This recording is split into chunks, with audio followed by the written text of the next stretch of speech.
We begin here tonight. Nelson Mandela Bay's new mayor gets down to business as the DA plans a legal challenge to his appointment. More revelations today at the state capture inquiry on the Gupta's intimate knowledge of government business.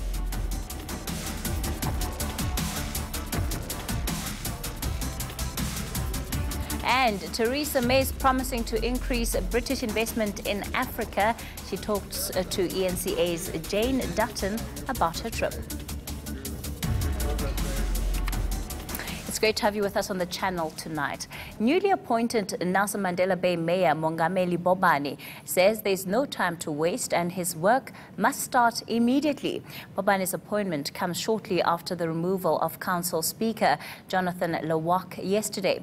The Democratic Alliance says it will be challenging the removal of Athol Trollip as mayor in court. ENCA's Atim Tongana has more. The removal of Athol Trollip as the Nelson Mandela Bay Mayor has been a contentious issue for quite some time. Earlier this year, the economic freedom fighters tabled a motion of no confidence against him. But it was only this week, after the removal of Council Speaker Jonathan Lewak, that Trollip got the boot as well. New Mayor Mongameli Bobani says he's up for the challenge. Our communities right now are our priority. The interest of our communities is at heart. They've been crying for quite some time. We are telling them now today that we are not going to disappoint you. You are not going to hunt us. We will hunt our communities. The DA says it's not backing down without a fight. We weren't present, and we believe that that was unlawful. The Municipal Structures Act is very clear in section 36(3). It says that the city manager should preside over the council meeting. Now, the city manager was present in the city. He wasn't incapacitated. In fact, he wasn't even approached by the MEC to go to the council meeting and to preside. The MEC simply chose to send somebody else to do that. We believe that's irregular and unlawful, and we'll be contesting that. And that's why I said to you, when you asked me, should you address me as the mayor or anything else, I believe I still am the mayor, and we'll let the courts decide on that. The new mayoral committee was introduced, and the new council speaker from the ANC says she too is looking forward to her new role. The former speaker has no powers. He was voted out, so there's nothing I can get from him except for the handover. And are you looking forward to that? Oh, so very much forward. I'm looking forward for that one. I can't wait. The Democratic Alliance will be contesting the appointment of the new mayor in the Eastern Cape High Court. Atim Tongana, Cape Town. Now, another DA-led metro is in trouble. Tshwane Mayor Solim Simanga says there's more to the proposed motion of no confidence against him than meets the eye. Both the ANC and EFF will table motions against him this week.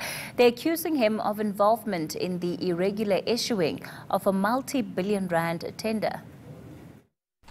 And why are they now colluding to ensure that the ANC gets to get into power via the back door? The question is this here: what is the game plan? We'll tell you what the game plan is.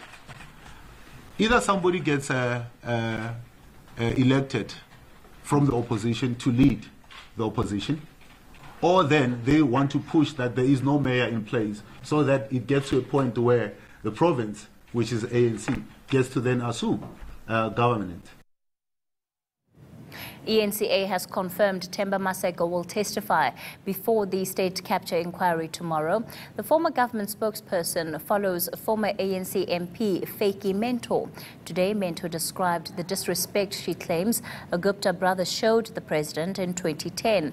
She also made damning allegations about what Atul Gupta knew about government business. Aaron Bates has more. Former ANC MP Fakey Mentor says that Lakela Kaunda from the presidency called her to arrange a meeting with then-President Jacob Zuma in 2010. She flew from Cape Town to Johannesburg for that meeting, but says things took a turn when she was driven to the offices of Sahara Computers and then the Saxonwold home of the Gupta family. Mentor's made astounding allegations about what she says one Gupta brother, Atul, knew about state secrets. Mr. AJ Gupta had also brought forward the issue of denial.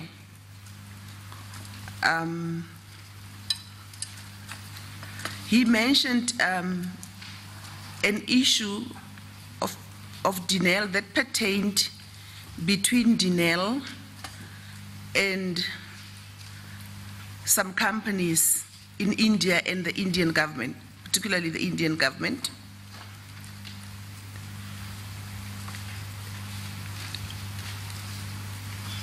That issue that he raised with me was a top secret issue that no private citizen should have known about. It was after that conversation, says Mentor, that Jacob Zuma walked into the room. But instead of listening to her report that she'd been offered a cabinet minister position, he tried to calm her down. The president sought to calm me down.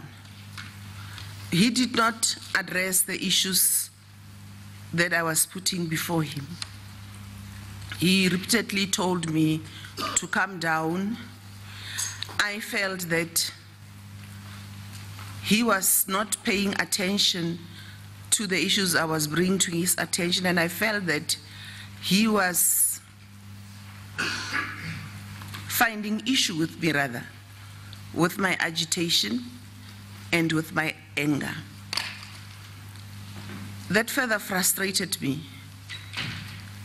The discussion between the president and I occurred whilst we were still both standing.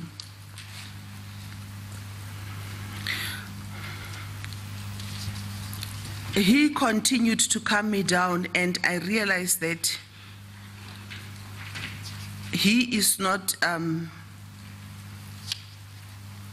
surprised. He is not objecting, as I would have expected him, to what Ajay Gupta, what I was telling him Ajay Gupta told me. He neither did not even ask Ajay about the issues. Several people implicated in testimony by Mentor and Mcebisi Jonas have applied for cross-examination. Zondo, the chairperson of the inquiry, has intimated that he will allow cross-examination with a time limit, but he's yet to make a formal announcement on that front. We've also learned today that President Jacob Zuma's lawyers plan to give an indication on whether or not they want to cross-examine by Friday, and the Guptas are intending on applying for permission to do the same. Erin Bates, Parktown. President Cyril Ramaphosa has hailed a working visit by British Prime Minister Theresa May a success. May is the first British head of government to visit South Africa since 2013. Trade and investment was top of the agenda as both countries look to dig themselves out of an economic mire. Well, Lester Kevitt has more on the story for us. Bringing in a strong friendship, UK Prime Minister Theresa May hands over the bow of the stricken SS Mendi that sunk in the English Channel during World War I. 646 mostly black South African troops died.